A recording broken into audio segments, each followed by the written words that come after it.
Teacher ने class में अपने ही बच्चे को दूध पिलाते हुए कहा, मेरा चंद, मेरा सोना, मेरा बेटा दूध पी कर डॉक्टर बनेगा। नालायक पप्पू बोला, मैडम जी हमें भी कुछ पिला दें, हम भी फिर कोई छोटा मोटा मेडिकल स्टोर ही खोल दे। एक मीरासी ने अपनी बीवी से पूछा कि मेरी आमदन बहुत कम है, जबकि तुम खाने बहुत महंगे बनाती हो और तुम्हारा लिबास रहन सहन भी मेरी कमाई से बहुत ज्यादा है, कहाँ से लाती हो इतना पैसा? बीवी शर्मा कर बोली, जी आप उसे गरीबी मदद समझ लें, बस आप शाम से पहले घर ना आया करें। कल एक पार्क में बैठा थी कि एक औरत की आवाज आई, जिसे भी आइसक्रीम चाहिए वो मेरे पास अलिफ मद्दा जी अलिफ है। इतना सुनते ही छोटे बच्चों से लेकर बड़े आदमी और औरतें भी इसके पास लाइन लगाकर खड़े हो गए, जो लगभग 25 लोग होंगे। मुझे थोड़ी शर्म तो आई, पर आइसक्रीम के लालच में जब इतने लोग खड़े देखे तो मैं भी शर्म को भूलकर आइसक्रीम के लिए इन सब के पीछे लाइन में खड़ी हो गई। सबको आइसक्रीम मिल गई। जब मेरा नंबर आया तो इस औरत ने पूछा, कौन हो तुम? बाद में पता चला वो सब एक साथ थे और पिकनिक मनाने आए हुए थे।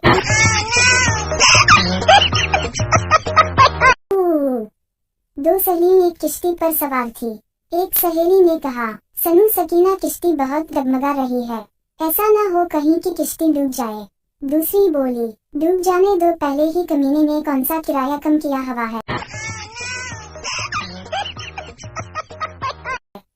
एक मौलवी साहब तकरीर में कह रहे थे, दूसरे की बीवी को इस्लाम में देखना हराम है, अगर आप इस पर कायम रहेंगे तो अल्लाह आपको जन्नत में हुर्रें देगा, और वो इतनी हसीन वाओ जमील होनेगी, इतनी खूबसूरत होगी कि क्या बताओ।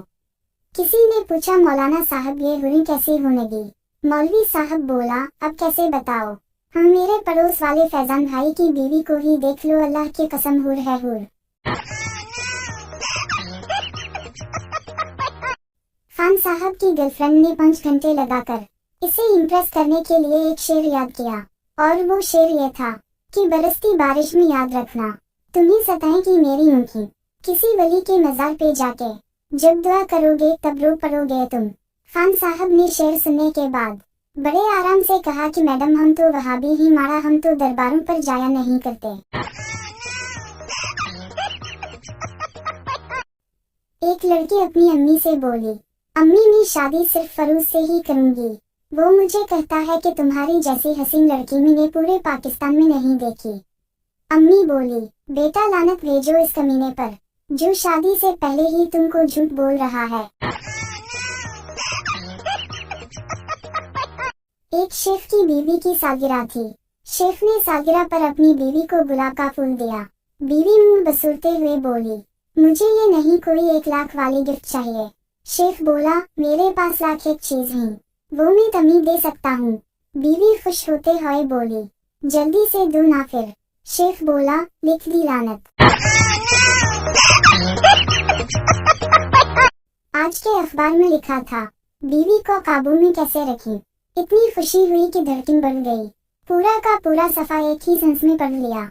लिखा था, सुबह टहलने जाएं, ज्यादा हरी सब्जियां खाएं, गुस्सा ना करें, खाने पीने का ध्यान रखें, रेगुलर चेकअप करें, इंजॉयमेंट करें, वगैरह वगैरह। बाद में फिर से उन्वान पढ़ा तो दिमाग खराब हो गया। लिखा था, बीपी यानी ब्लड प्रेशर को काबू में कैसे रखें। अब कल उनकी चेक कराने जाना है।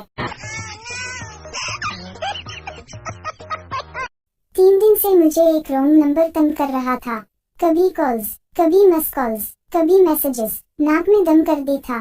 सबर का फल कड़वा ही होता जा रहा था। सबर का पैमाना लबरेज होने के बाद मैंने OLX में एक मुनासिब कंडीशन का iPhone 7 डाला और कीमत 5000 लिख दी और नंबर इसका दे दिया। फिर एक कर्टस कार की पिक अपलोड की, कीमत 70000। फिर फर्नीचर की तस्वीरें और राब्ता नंबर इसका दे दिया। फिर जरूरत रिश्ता के लिए एक खूबसूरत लड़की की तस्वीर लोड करके और उसी का ही नंबर डाला। वो दिन और आज का दिन यकीन करे 3 माह से ज्यादा है वाओ गाफिले, और अभी तक इसका फोन नंबर बंद ही जा रहा है। अच्छा किया ना मैंने। तांगे वाले ने बलिया से चीख कर कहा, बच माई बच, लेकिन बलिया रास्ते से ना हटी और तांगे के नीचे आकर जख्मी हो गई। पुलिस वाले ने तांगे वाले का चालान कर दिया। और पूछा कि तुमने ऐसा क्यों किया? तुम्हें शर्म न आई कि एक बूढ़ी औरत पर तांगा चढ़ा दिया? तांगे वाला खामोश रहा। बढ़िया बोली, अबे कमीने अब बोलता क्यों नहीं? उस वक्त तो बड़ा चीख चीख करके रहा था, बच माई बच। अहमद लला, मैंने 3 महीने पहले ही 30 मुर्गियों से कारोबार शुरू किया और अल्लाह के फजल से आज आखिरी मुर्गी भी पका कर खा ली है।